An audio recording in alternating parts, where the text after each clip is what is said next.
everyone, welcome to Crafty Shenanigans. I'm Shannon Smith, and today we are going to create a very easy Christmas card. And it's really good for those of you who may not really love to color, which is unusual for me because I do love to color. But this card is no coloring. The background is super simple and super fun. We're going to learn how to use watercolor powders. And it's one of those that would be easy to make a whole bunch of. And so I hope that you enjoy it, and let's just go ahead and get started. Okay, I'm really excited to share this with you. This technique is so fun and so easy that you're just going to be amazed at how easily you can get a fun background in just no time at all. So these are watercolor powders. These are made by Magenta. They are called Nuance, obviously you can see here. And you will be amazed at how quick this is. So you put a little thumbtack in when you buy them so that you just have a little tiny hole because you need such a tiny amount to make this work. So we're just going to go ahead. I think we'll go ahead and we'll start with the green. And you may not even be able to see the powder on here because, like I said, you just need barely any on there. And I promise there really is some there. I'm going to use barely any yellow, but we do want a little tiny bit on there. We'll go a little heavier on the blues and the purples. That one you can kind of see. You can see I'm just putting it right back in because you don't want to spill any of this yummy goodness.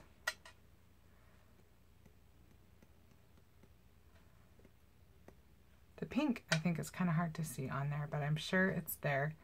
But if you aren't sure and you know you want more of a particular color, you can always do that. But you can always go back and add it if you need to also. And we're going to use a little bit of the purple. I guess I could tell you the colors. This is raspberry. And I will have all the colors listed in the comments.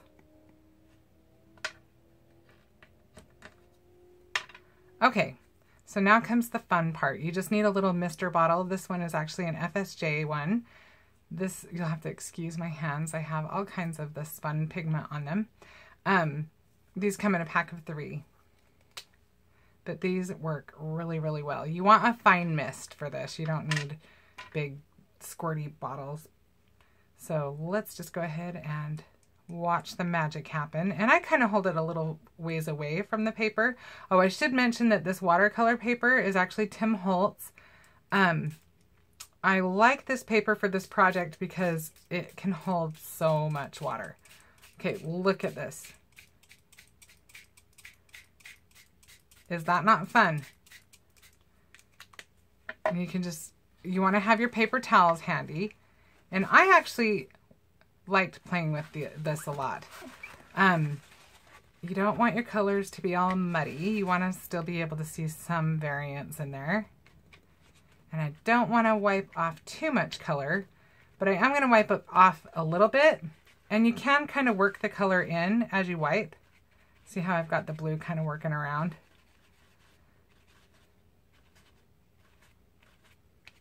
But I want a little deeper color. So I'm going to go back in and do it again. And if you want more of a rough surface, you can do that. That's the beauty of this. You can play with it until you get the look you want. Okay, so now I'm just going to go back through and put a little bit more color on.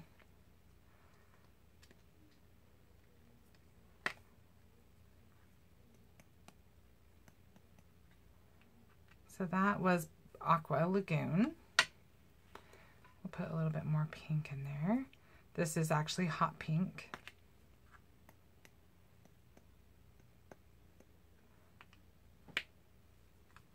And another thing you can kind of do easier on the first try when your paper is dry is you can kind of just flick it so it spreads out a little bit more. But once your paper's wet, it's kind of hard to do that. Maybe we'll put a tiny bit of green.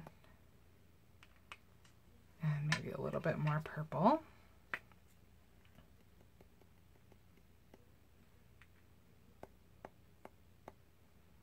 Okay, so let's go ahead and see what we've got.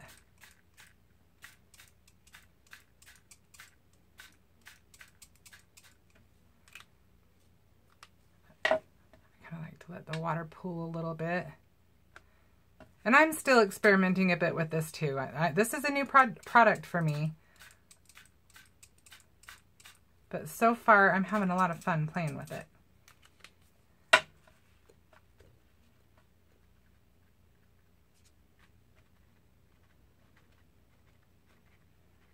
See, I'm just kind of moving the color around.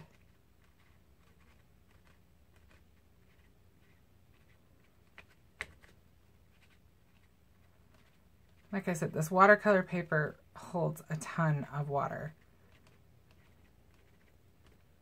which is good because I tend to over soak my stuff.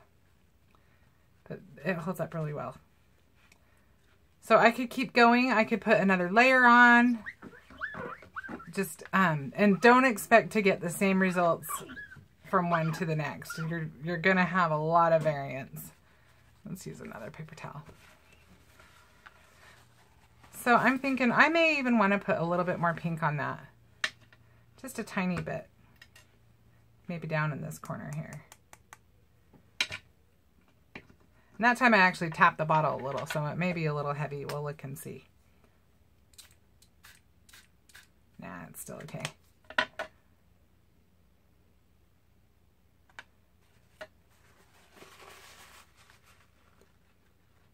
So I'm just going to work that in a little bit.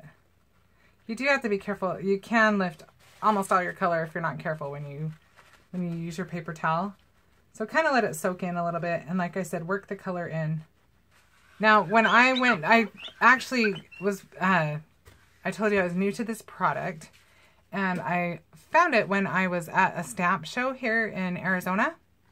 And the lady that was demonstrating it, she did a really cool technique where she had a mask that she had placed over her paper to start out with, and she flicked the powder right on top of it. I didn't have a mask that was just right for it. The ones I had were too fine as far as the detail goes, but it made a really cool design, and I'll probably do that at a later date when I have a mask that would work well for that. But for now, this is a good place to start. If you haven't ever played with these powders before, this is a very easy way to get started with them and just to get familiar with the feel of them. I'm sure there's a million other things we can do with them. I know I'm going to be trying out a bunch of stuff, but for now, we're going to go with this, and I'm going to let that dry, and then we'll move on to the next step. Okay, so getting back to our card, we're going to go ahead and we are going to stamp our sentiment next. And we are going to heat emboss this. I should point out before I get going on that, this is Holiday Script. This is from FSJ, and we're going to be using this stamp here, and we will be using the coordinating die. So we're going to go ahead and stamp that in our clear pigment ink.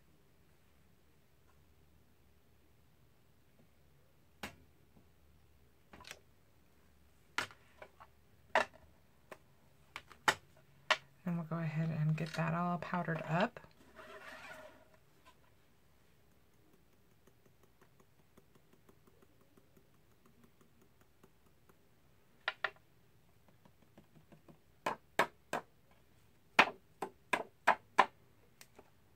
And I'm just going to take a brush and brush off the excess.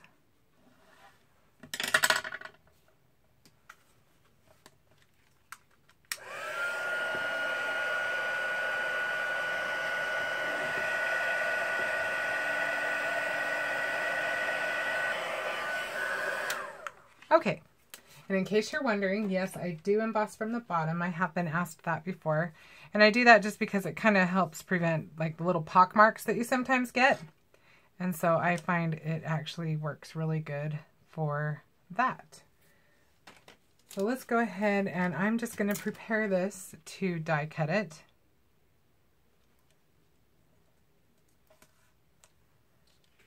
And I will take care of that.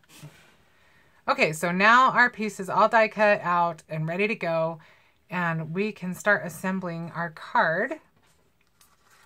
I would first wanted to point out, I told you that there's a lot of variance from time to time, and these are just two different samples that I've used. This is the one that I demonstrated. This is one I did earlier when I was just playing around, and you can see they don't look exactly alike, but lots of fun. You can get all kinds of different looks just by playing with it. So we are going to go with this one. And we are going to go ahead and add this piece.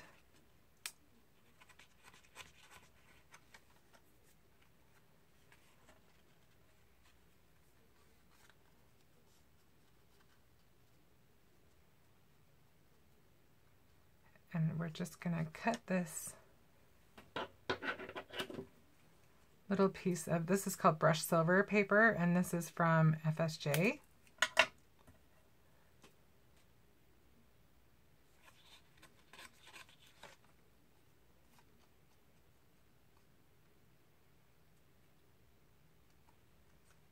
Might turn that just a little shorter.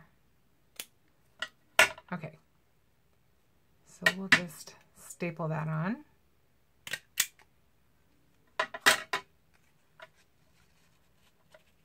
And then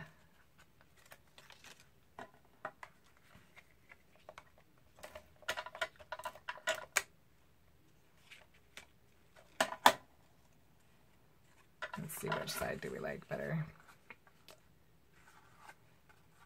Kind of liking this one. So we'll just add that right to the bottom of our panel.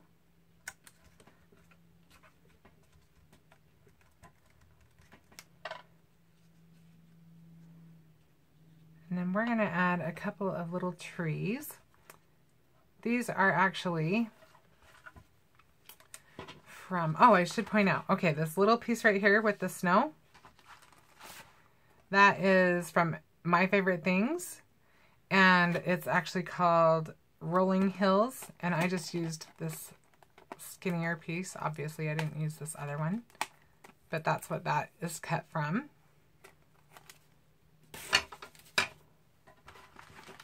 And now we're going to use this die from the Special Day Tags die set from FSJ. And I went ahead and I pre-cut these out just so that you didn't have to sit around and wait for me. So let's go ahead and adhere those.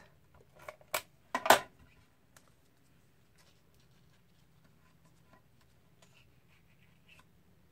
think we'll put this guy right about maybe right here.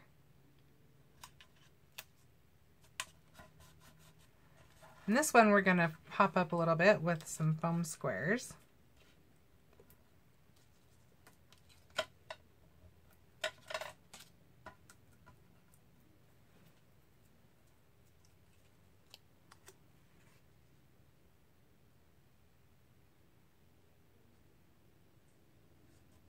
I think this guy needs to be moved over just a little bit.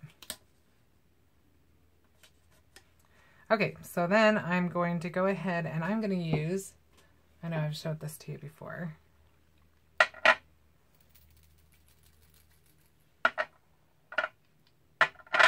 Okay, so now I'm going to go ahead and use some silk. These are silver silk and sparkle silk. They are both from FSJ, and they are one of my favorite products. It's just such a simple, fun addition to your project. Just adds a little bit of sparkle.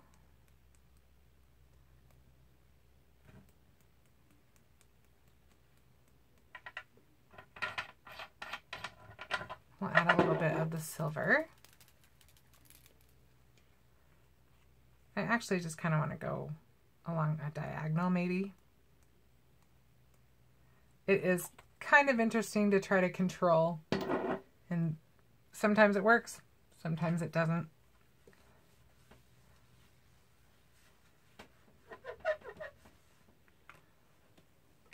Okay, so now we're ready. I think we'll just put a little glue dot underneath that one side.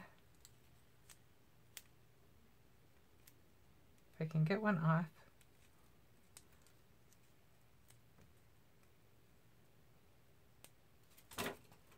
just going to slide that up underneath this end.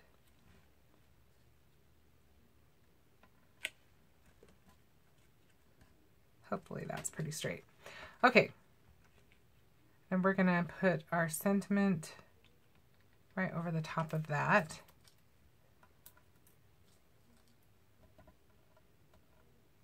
Thankfully, we have our small foam squares. These also happen to be an FSJ product.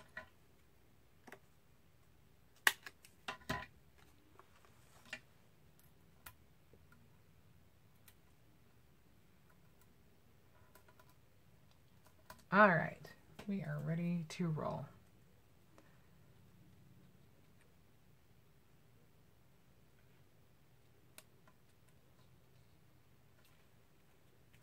And we're just going to tuck this little guy right behind it. This is from Sizzix and Tim Holtz. This is called, what is this called? It is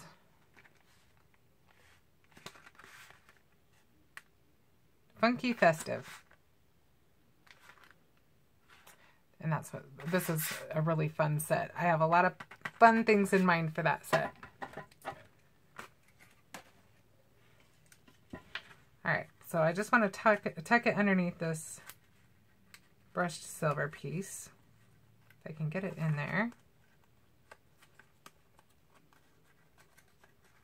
There we go. Oh, maybe. Keeps slipping out. There we go. I think I got it now.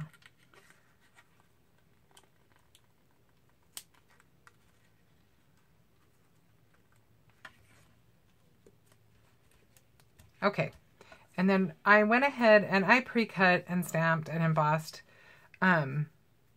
this little deer. This is a really cute little guy. He is from the FSJ Holiday Mini, and the stamp set is called Merry Everything. And I just figured I'd already shown you how to emboss, and since this guy didn't have a coordinating die, I felt like I would just get him ready to go ahead of time. So let's go ahead and just pop him on our card.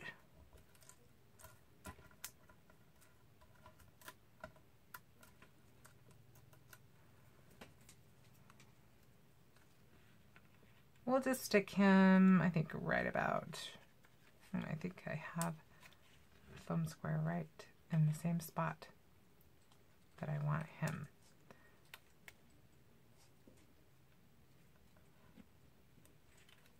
Okay, let's just move our foam square over a little bit.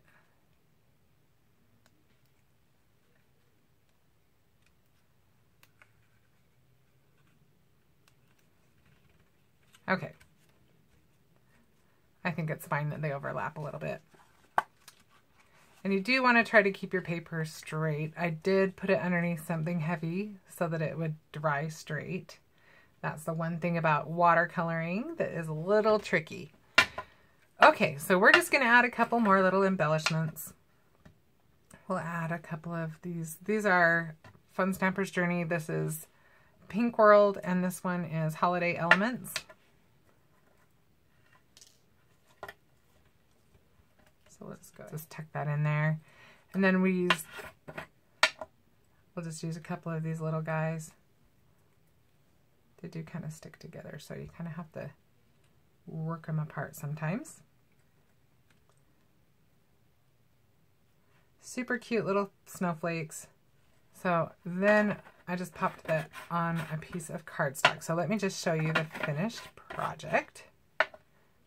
I more or less did the whole thing, but this is with the card base and everything.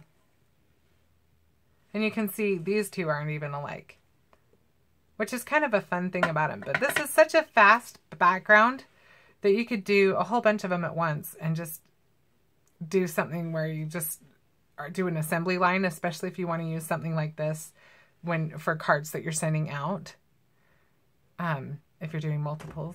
Okay, well, I hope that maybe you learned something new.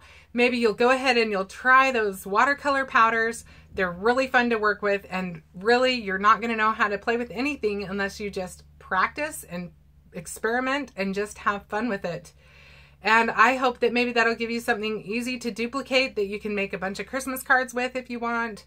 Either way, I'm just excited that you were here with me, and I hope that you'll share this channel with your crafty friends. And if you're new to this channel, I hope that you will go ahead and subscribe. Thank you so much for joining me, and I will be here again with more holiday ideas and more crafty techniques, and I will see you next time.